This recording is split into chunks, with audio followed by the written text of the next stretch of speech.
Hope rises for students of Nigerian universities as two unions, the Senior Staff Association of Nigerian Universities and the Non-Academic Staff Union of Allied and Educational Institutions, today suspended their strike after a brief meeting with the Minister of Education, Adamu, in Abuja. The suspension, which is to last for 2 months, is expected to take effect from Wednesday. And according to the Education Minister, the federal government has committed 50 billion naira to pay end allowances of members of SSANU and NASU and the Academic Staff Union of Universities. However, activities in public universities are expected to remain limited as ASUU remains on strike. We have taken several days to discuss this issue with the Joint Action Committee of NASU and SSANU, and we have finally come to an agreement that they are going to withdraw and call off their strike because their demands have been met by government. And I will give you the highlights. Government has committed a total of 50 billion naira for the payment of unacademic allowances and unallowances. And I think this is part of what they are demanding. Our members have given us the mandate, since some of the issues, majority of the issues that have been in contention have been substantially addressed by government. So we have decided that with the mandate that we have from our members and in good faith, and the fact that we are also concerned as parents for academic activities to resume in our various universities and inter-university centers, we have decided that this strike of the JAC of SSANU and NASU will be suspended with effect from Wednesday, 24th of August 2022. Having reviewed the situation and also having listened to the pleas of Nigerians, parents in particular and students, and out of our patriotism, and having been satisfied that substantially more than 80% of what we have requested have timelines of not more than 2 months, we feel that it is only proper at this point to yield to the to the callings of Nigerians, and that our members should be assured that whatever decisions we have taken today to suspend the strike, effective on Wednesday 24th, is in the best interest of all of us. President of SSANU there, Mohammed Ibrahim. In the meantime, the Academic Staff Union of Universities has described as miserable and unacceptable the latest offer made to it by the federal government. ASUU President Professor Emmanuel Oshodeke says the union is urging the federal government through the Ministry of Education to return to the new draft agreement of the 2009 Renegotiation Committee, whose work spanned a total of 5.5 years, as a demonstration of good faith. Well, according to ASUU, and I quote, the major reason given by the federal government for the measly offer, paucity of revenue, is not tenable. Well, this is because of several reasons, chief of which is poor management of the economy. This has given rise to leakages in the revenue of government at all levels. There is wasteful spending, misappropriation of funds, as well as outright stealing of our collective patrimony. ASUU believes that if the leakages in the management of the country's resources are stopped, there will be more than enough to meet the union's revenue and expenditure targets without borrowing or plunging the country into a debt crisis, as is the case now. End of quote. Okay, let's now join the Chairman, Academic Staff Union of Universities, University of Lagos branch, chapter, Dr. Dele Ashiru. And joining us virtually from Ibadan is the Chairman, Joint Action Committee of NASU and SSANU, Dr. Makolo Hassan. Gentlemen, very warm welcome to Newsnight. Let me start with Makolo Hassan. You had ruled out that 80% of your demands have been met, and for that reason, You're suspending your strike beginning from Wednesday and would only last for 2 months. Why the caveat of 2 months, and what are the other 20% of your demands that government is yet to meet? Thank you very much, and I'm happy to be with you. We did several meetings with the federal government and various agencies, including the Chief of our Staff, to Mr. President, Minister of Labor, Minister of Education. And we're able to come out with agreement. And this agreement was tabled before our members yesterday, who gave us the mandate to suspend the strike based on the agreement that we reached with the government. And for instance, we discussed about the renegotiation of the 2009 agreement, and substantially were able to come to compromise on most of the issues. We have issues like inconsistency of IPs, which led the non-teaching staff, JAC of NASU and SSANU, to develop U3PS. U3PS is University Peculiar Personnel Payroll System. And the government at least assured us that given the test that was conducted by NITDA, U3PS and UTAS, developed by ASUU, came out very well above the capacity of IPs. And that by these, IPs has failed. And so we believe that, yes, because of the inconsistency of IPs, and the government came out openly to accept that IPs has failed, then we do know that we have a way forward. The government will discuss with government on the earned allowances, whereby, as you can hear from the Minister of Education, about 50 billion have been earmarked for all staff of the university system. We discussed about the release of white paper on visitation panel, which the government said within 2 months it will be out. The poor funding of state universities, the government assured us, detailing the NUC executive secretary to follow up and make sure that the state university do the needful, otherwise sanction be applied.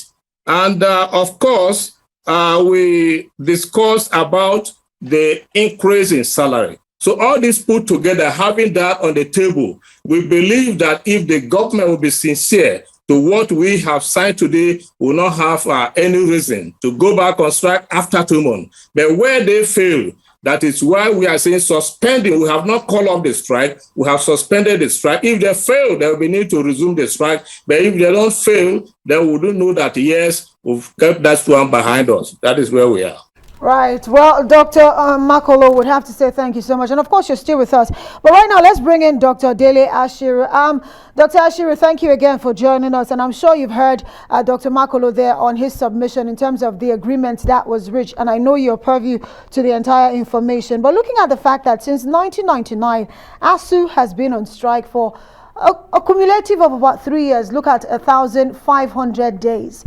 And the truth is, Nigerians are worried as to the implications of this strike on not just the students, but the academia in Nigeria. And also, the Minister of Education now says, we've even made some consideration in terms of your demands when it concerns UTAS. They have upgraded IPs. Now, that's what he's saying. And he says even that sticking point of the lecturers who may be on sabbatical getting paid, that has been considered. The question is, why isn't ASUU joining the other academias to call off the strike, or at least suspend it for now? Well, thank you very much for this invitation, and it's my pleasure to be here. First, let me say without any fear of equivocation that ASUU is a union of intellectuals. We don't look at what others do to take our decisions. We take our decisions based on, verifiable facts. And the facts that are available to us has not shown this government to be a sensitive and responsible one. You noted that since 1999 we have been on strike. It may shock you to know that we have been on strike on the same issues. And if the person who is supposed to take decision is not shifting ground, is not showing good faith, I mean, what is it that will then give ASUU the confidence, I mean, to want to believe whatever it says? Let me also make it clear that what the minister told the world about our union is not only correct, it is absolutely wrong. Our union is in contention with government over the issue of the renegotiation of the 2009 ASUU FGN agreement. Over the years, the concessions that we have gotten is through what is called the principles of collective bargaining. We have commenced, the renegotiation since 2007. It dragged till 2022 because of government's insensitivity. And today, after 6 months strike action, government is extending an handout that pales to nothing. And like you see, the release by our union had described that handout as miserable. And because we are workers, we are intellectuals, we are not beggars, we are ready to continue our struggle until government is prepared to do what is right. And what is right is to sit down with our union, look at all the issues, reach agreement, and then implement as appropriate. All right, Dr. Ashiru and Hassan would be back, in a moment, because we want to take a short break and bring some messages, and the discussion will continue. Stay with us. Thanks for staying with us. You're still watching Newsnight here on Arise News. With me, Amaka Udewalka. And I am Christian Ogodo, okay? The conversation continues with Drs. Dele Ashiru. He's the president of the Joint Action Committee of SSANU NASU. And Dr. Makolo Hassan, Dr. Dele Ashiru is the University of Lagos branch of ASUU, and the other way around, I meant. Okay, let's come back to you again, Dr. Dele Ashiru. 2009, 13 years after, it's been a windy situation about this ASUU going on strike. Federal government is not sincere. Nigerians have even lost touch with your demands. What are these key demands that you're making? 1, 2, 3? Yeah, thank you very much. The demands have remained the same since 2009. And all the demands are either principal demands or offshoot of a particular demand. Let me give you an example. In 2009, the ASUU federal government agreement rested on 4 planks. The first is the conditions of service of, those of us who work in the university system. The second is funding for revitalization of public universities. The third is university autonomy and academic freedom. And the fourth is other matters related to all of these 3 that I have talked about. On conditions of service, it may shock Nigerians to realize that university teachers have been receiving the same salaries since 2009 till date. Not only that, the highest paid professor in Nigeria today earns less than $1,000 every month. The highest paid professor at Bar, earns a paltry 416,000 naira. Not only that, lecturers in Nigerian universities are also overworked.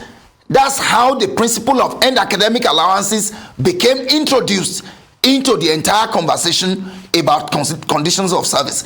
In terms of funding for revitalization, as I speak with you, a number of laboratories in top Nigerian universities don't have reagents. The libraries are empty, the journals are dated, students sleep in discrepant conditions in their respective hostels, and our union, as a union of intellectuals, is concerned that the environment in which our students live will to a very large extent determine how they assimilate and reproduce the knowledge that we create. And therefore, since 2009, we have been on, in constant negotiation with government to inject funds, for the revitalization of these universities. And what government is simply trying to do is to successfully discredit public universities so that the universities that they own, if you go and check, most of the private universities, apart from the faith-based, are owned by either government officials or their friends and cronies in government. Consequently, because they lack patronage, they must successfully discredit public universities so that their own universities will have patronage.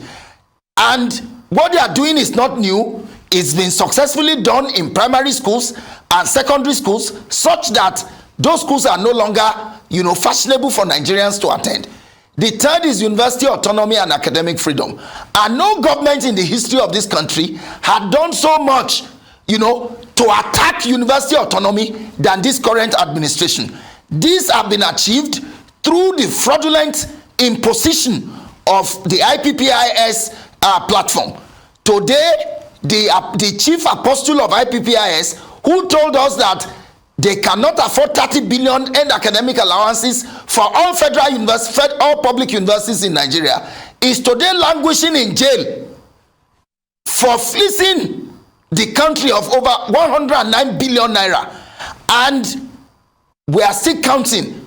So what we are simply saying is that if government blocks all the leakages, check corruption, retrieve Nigeria's money from those who are fraudulently owing it, there should be enough money to fund education in Nigeria. So what we are up against is the soul of public universities and saving it, from the destruction of these ruining elites like they have done in public primary and secondary schools. Well, Doctor, you're saying miserly spending will go a long way in terms of helping our country. But just to correct something, well, the IPPIS you speak about, although it was implemented by this administration, was actually introduced by the former administration headed by Goodluck Jonathan. And also, you have laid some heavy allegations, which I want to throw now to Dr. Makolo right now. Well, you, at least for now, have suspended your own action, at least for 2 months. But the questions that Nigerians are asking is, you heard Dr. Ashiru there, he says, you know what, the public university has been left to rotten, so that way the private universities can make more money. But at the end of the day, one wonders, other sources of revenue for higher institutions, aside from budgetary allocations from the government, what are the institutions doing in this direction?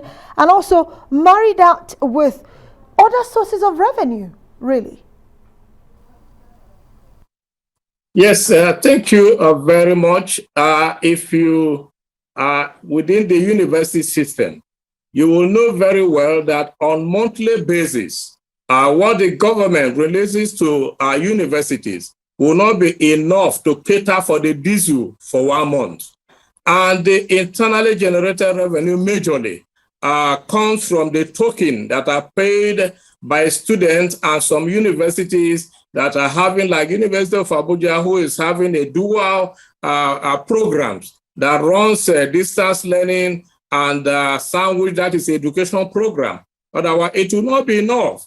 The IGR of each of these universities will not be enough to cater for the universities, to give a good hostel accommodation, to give a good classroom, to build our laboratories. And so if you leave the universities in the hands of IGR, the university will suffer. It's the same thing that our state university, for instance, are suffering, whereby state governors will release about 40, 50 million and ask the VCs to go and pay salary and do other things. That's why you see dilapidations in our educational system. So no government will be advised to leave university system in the hands of the VC to run by IGR. If you do that, we will continue to have half-baked graduates because even everybody in the system working needs good environment. Apart from the salary we are talking about, there ought to be good environment for our students. There have to be good environment for even the lecturers that lecture. There have to be good environment for the non-teaching staff to operate. I tell you, sometimes I argue. For instance, we have people in the laboratory, and you say they are entitled, for instance, to hazard allowances. Do you know that people who are not in the laboratory, who are within the area of laboratory, are prone to dangers? And so we need more the government to fund public institutions adequately, and let us equate our university and furnish it in a way that people, students from other countries, will be happy to come to any university, public university in Nigeria, and undertake our programs. Right, thanks very much, Dr. Makolo Hassan. Let me come back to Dr. Ashiru. I mean, you named 3 key areas here where ASUU believes that governments can rejig education to improve the welfare of both students and the academics, and maybe non-academic staff as well. And the key lesson here is university autonomy and academic freedom. Why is ASUU, as a union, not coming together, propose a bill to the National Assembly to amend the act establishing Nigerian federal universities where the president is forever the visitor? Will that assuage this kind of back and forth everyday strike by ASUU? Wouldn't it have reduced one of your 1001 demands? Well, ASUU is a trade union. ASUU is not a political organization. And ASUU is not a constituency in Nigeria to have, people in the National Assembly with which will sponsor a bill. Having said that, we have worked with the National Assembly. We have also worked with a lot of our friends and colleagues who are, members of the National Assembly to, provide enabling legal statutes, for the smooth operation of universities. What we should understand here is that Nigerians should continue to hold government accountable. The other anchor was trying to make a distinction between Jonathan government and government is continuum. This government inherited a lot of debt from the Goodluck Jonathan administration. They are servicing it. They didn't close the book to say that, oh, okay, so because these debts were owed by Jonathan, then we will not pay and all that. So government's business is continuum, and our agreement is with government. It is not with either Jonathan or Buhari or Obasanjo or whatever. So let it be known that the fact of the matter is that the Constitution of the Federal Republic of Nigeria, which is the ground norm and supersedes any legislation by the National Assembly, stipulates that education in Nigeria will be free to university level. And it is the duty of Nigerians to hold government accountable to the implementation of that provisions of the Constitution. What we have seen in Nigeria is a situation where Nigerians make excuses for government indolence. Government, the primary purpose of government is to minister to the welfare of the people. And the welfare of the people begins with the conscious education of the people. This government and successive governments in Nigeria have failed Nigerians in delivery of welfare. Today, roads in Nigeria are in decrepit condition. Education is in shambles. Poverty is excruciating. The health centers are nothing to write home about. So tell me what exactly, and the reason why we have a government. So enough of these excuses, enough of this dodgy attitude to confronting Nigeria's problem. The issue is one thing we all want to see is a better educated and responsible Nigeria. So we're all on the same page. And to clarify what I said earlier, and a better society. you had laid an accusation on this particular administration that about IP. So I made it clear that, you know, it was introduced by the last administration and of course implemented by this. But gentlemen, we'd have to say thank you so much for joining us tonight on the program. And of course, we need to find a lasting solution to all of this impasse, really.